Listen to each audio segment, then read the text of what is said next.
Labour's lost centrists weren't just physically absent at the party's conference, they were also absent from the debate. Perhaps those who had turned up from the moderate wing of the party had expected frequent denunciations of Blairites from the main stage, but it didn't come. In fact, even in the fringes, the moderates came up far less as enemies than the unions in momentum. This is partly because the Labour Party now feels very comfortable in its Corbynite skin and is more interested in ensuring it can deselect those moderates in the most efficient way rather than attacking them. But the moderates themselves are also quiet because they are on what is probably best described as a psychological precipice. I look at this precipice in the latest issue of S Magazine, where I go behind the scenes of a possible new centrist party. Labour MPs who have been minded to leave are indeed talking a lot about it, but they aren't yet able to up and leave. Conference itself has made that harder. It wasn't a disaster. It didn't involve endless insults towards the moderates, which may have galvanized them to leave sooner. What it did involve was a party that looks professional and does seem keen and ready for government, even if its solutions will not help the people it is pitching to one bit.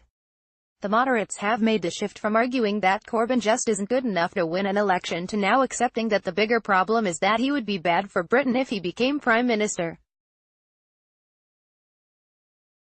But they know that his promises to the electorate are incredibly beguiling. Labour's latest party political broadcast underlines this.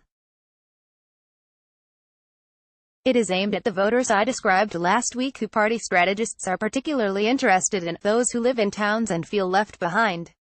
It has a cogent argument about the failure of the economic consensus over the past few decades to deliver for those towns. https://twitter.com/claber/status/104498016510364467. Of course, there are arguments against this, not least that Labour's economic approach is unlikely to make things better. The party doesn't address the cultural anxieties of these towns, either, and those worries lay behind voters who live there turning to leave in 2016. If one of your foundational beliefs is that Western values are something to apologize for rather than celebrate, you may find that your party doesn't actually appeal to those voters. So the moderates who still have many reasons to want to leave the Labour Party.